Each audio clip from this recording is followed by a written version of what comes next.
Audio 1 book का नाम धर्म ग्रंथ हमें क्या शिक्षण देते हैं यह जानें। गायत्री मंत्र हमारे साथ साथ। ओम भूर्भुवः स्वः तत्सवितुर्वरेण्यं भर्गो देवस्य धीमहि धियो यो नः प्रचोदयात्। देवियों भाइयों, पिछले दिनों जन्माष्टमी के अवसर पर हमने आपको यह बतलाया था कि भगवान अपनी लीला के माध्यम से किस तरह से व्यक्ति, परिवार एवं समाज निर्माण के अपने लक्ष्य को प्राप्त करते हैं। हमारा लक्ष्य भी ध्रुव की तरह साफ है। हम व्यक्ति निर्माण की बात करना चाहते हैं। परिवार का स्तर जो नष्ट हो गया है उसका हम विकास करना चाहते हैं। हम व्यक्ति और समाज के बीच की कड़ी की स्थापना करना चाहते हैं जिसका नाम परिवार है। इसी में से हीरे, मोती, जवाहरत निकलते हैं। वह आज चरमरा गया है, उसे हम ठीक करना चाहते हैं।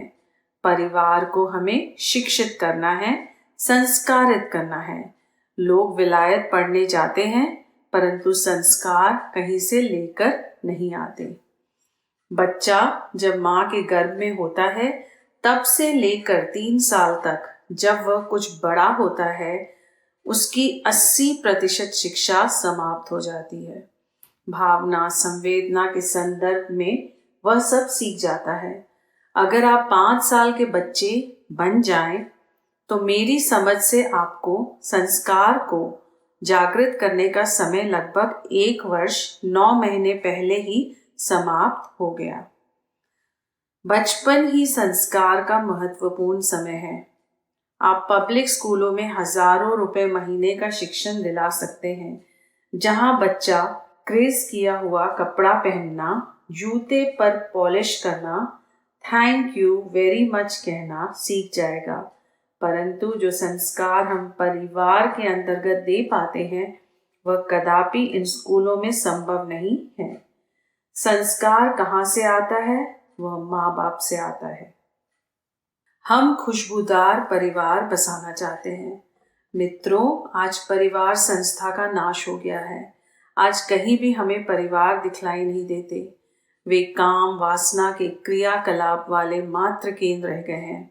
उनके अंदर यह ख्याल तथा प्रयास कहाँ है कि परिवार के अंतर्गत वे सोचें कि हमें परिवार, समाज, देश एवं संस्कृति के लिए एक महान रत्न देना है जो प्रगति कर सके।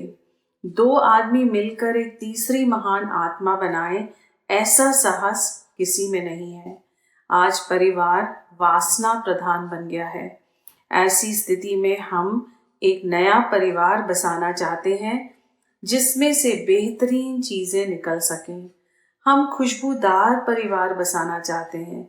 मित्रों, चंदन के जंगल के पास जो भी पेड़ उगते हैं वे भी खुशबूदार होते हैं।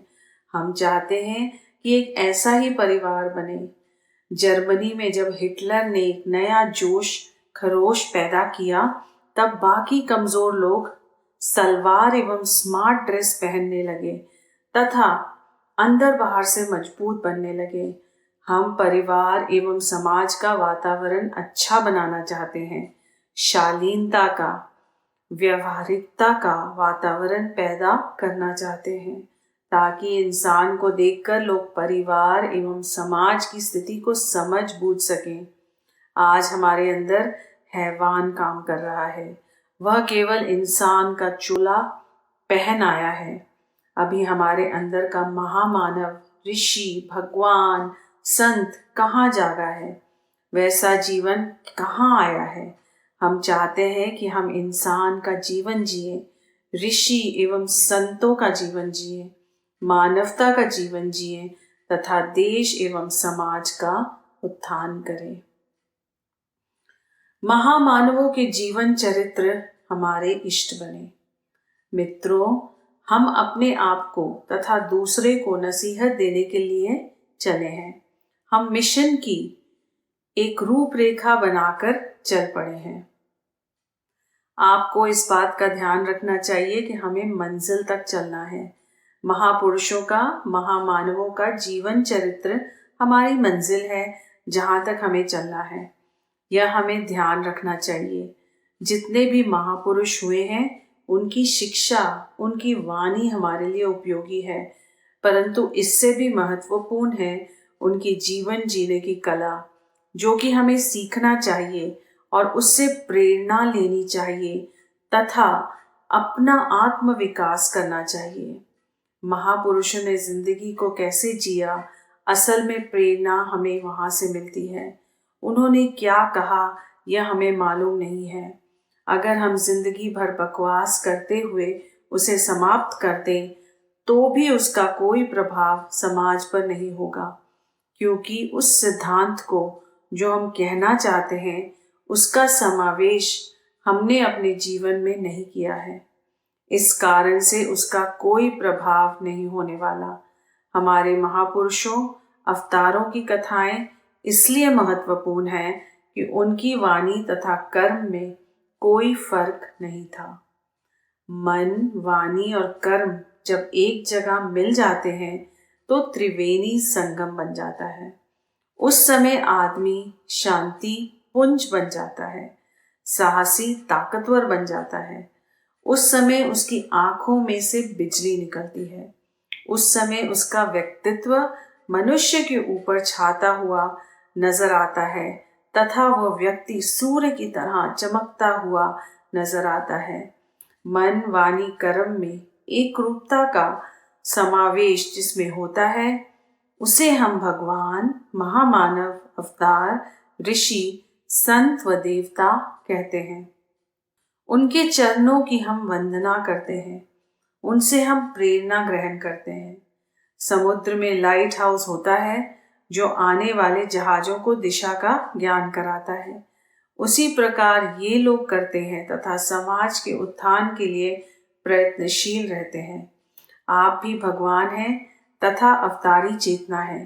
रामायण में कहा गया है, ईश्वर अंश जीव अविनाशी, अतः आप सभी भगवान के अंश हैं, अर्थात एक खास पावर के भगवान हैं। कलाओं के हिसाब से भगवान का मूल्यांकन किया जाता है। परशुराम जी 3 कला के तथा भगवान राम 12 कला के तथा भगवान कृष्ण 16 कला के थे। ये सब कला हास पावर है। एक बार परशुराम जी में एवं रामचंद्र जी में लड़ाई झगड़ा होने लगा। प्रश्न यह था कि एक समय में क्या 2 भगवान हो सकते हैं? हाँ, हो सकते हैं। दोनों में लड़ाई झगड़ा होने लगा कि असली भगवान कौन है तथा नकली भगवान कौन है। आप और हम भी लड़ाई लड़ सकते हैं, क्योंकि आप लोग भी एक अंश भगवान का धारण किए हुए हैं। हम नहीं जानते कि असली भगवान कौन है तथा नकली भगवान कौन है। लोक उपयोगी प्रेरणा देते हैं धार्मिक दृष्टांत। मित्रों, पिछले दिनों हमने जन्माष्टमी के अवसर पर आपको बतलाया था कि हमें उक्त बात को समझना चाहिए तथा इन अवतारों के कथानकों को लेकर समाज के बीच में जाकर लोगों को प्रेरणा देनी चाहिए, क्योंकि हमारा देश गांवों से भरा है। अधिकांश व्यक्ति कम पढ़े लिखे हैं, उन्हें हम केवल सरल शब्दों में समझा सकते हैं। इस कार्य में कथानक बहुत उपयोगी सिद्ध हो सकते हैं। इस प्रकार धार्मिक विचारधारा के द्वारा ही हम लोगों को समझा सकते हैं। महात्मा गांधी ने भी धार्मिक विचारधारा को साथ लिया तथा प्रार्थना को सान दिया। रघुपति राघव राजा राम, पतित पावन सीताराम। इस प्रकार उन्होंने राम राज्य की दुहाई दी। उन्होंने धर्म की जय बोली। धार्मिक विचारधारा के अलावा इस देश की जनता को हम किसी कार्य के बारे में समझा नहीं सकते हैं। उन्होंने हिंसा का रास्ता ना अपनाकर अहिंसा परमो धर्म की बात बतलाई। उन्होंने यह कहा कि भारत में पैसे व अस्त्र शस्त्र की कमी है। हम अंग्रेजों से इस मामले में विजय नहीं पा सकते, अतः हमें अहिंसा का रास्ता ही अपनाना होगा। उन्होंने इसी रास्ते पे चलते हुए अंग्रेजों को झुका दिया। गांधी जी को वे जादूगर कहते थे। धर्म ही एकमात्र धुरी नव निर्माण की। हम यहाँ के लोगों को फिजिक्स, सिविक्स, सोशियोलॉजी नहीं समझा सकते। यह समझाना बहुत ही कठिन है। हम केवल धर्म के आधार पर ही समझा सकते हैं। धर्म हमारी जीवात्मा की भूख है। यह दोनों ही परिस्थितियां हिंदुस्तान की फिलॉसफी, दर्शन के अनुसार तथा यहाँ की गई गुजरी परिस्थिति के हिसाब से आवश्यक है। परिवार के लोगों को संस्कारवान बनाना तथा समाज के लोगों को नसीहत देने, दोनों के लिए धर्म से बढ़कर कोई दूसरा साधन नहीं है। इसमें अपने क्रियाकलाप तथा व्याख्यान दोनों की संगति बिठाना परम आवश्यक है। तभी हम इसका प्रभाव दूसरों पर डाल सकते हैं। महापुरुषों, संतों ने इसी प्रकार अपने जीवन में धारण किया, जिसका प्रभाव समाज, देश व संस्कृति पर पड़ा। श्री कृष्ण भगवान के गीता में व्याख्यान से ज्यादा महत्वपूर्ण यह जानना आवश्यक है कि उनका व्यवहार और कर्म कैसा था। आचार्य जी को देखने के साथ, सुनने के साथ आचार्य जी के जीवन के 65 पन्नों को भी देखना होगा, पढ़ना होगा, तभी आप आचार्य जी को समझ सकते हैं। जनमानस का परिष्कार होगा जीवन चरित्र की प्रेरणाओं से। साथियों, हम आपसे ये निवेदन कर रहे थे कि हमें लोक मंगल के कार्य के लिए, जनमानस के परिष्कार करने के लिए महामानवों के चरित्र को लेना पड़ेगा। उसके माध्यम से ही जन चेतना जगाने का कार्य करना पड़ेगा। तभी वह प्रभावकारी व हितकारी सिद्ध हो सकती है। परंतु एक बात आपको बतलाना चाहता हूं कि कोई भी व्यक्ति पूर्ण नहीं है। जो भी इस मनुष्य शरीर में आया है वह कहीं ना कहीं अवश्य गलती कर रहा है। इसलिए हमें अच्छे चेहरों का फोटो खींचने व दिखाने के स्थान पर उनके चरित्र का जो अच्छा पक्ष है, श्रेष्ठ गुण है, उसको लेना चाहिए। उनकी बुराइयों पर हमें ध्यान नहीं देना चाहिए। अगर आप गुरु जी की टट्टी पेशाब करते समय फोटो खींचेंगे तो आपको ये देखकर उल्टी हो जाएगी तथा हम आपको बहुत घिनौने मालूम पड़ेंगे। अतः आपको हमारी फोटो उस समय नहीं खींचनी चाहिए जब हम टट्टी पेशाब कर रहे हों। आपको केवल हमारे चेहरे का फोटो ही नहीं लेना चाहिए, हमारा जीवन भी औरों को बताना चाहिए। भगवान कृष्ण के शादी विवाह के मामले को हमने कभी भी नहीं लिया है। हमने अपने पिताजी तथा माताजी के उस दृश्य को कभी भी नहीं देखा है जब वे आपस में हंस बोल रहे थे। श्री कृष्ण ने गोपियों के साथ क्या रास किया, क्या मनोरंजन किया, हमें नहीं देखना है, क्योंकि वे हमारे पिता हैं। पिता के वे रूप देखना हमें पसंद नहीं है। जैसे दृश्य को देखकर हमारी आंखें बंद हो जाती हैं, झुक जाती हैं, वैसे दृश्य को हम देखना नहीं चाहते हैं।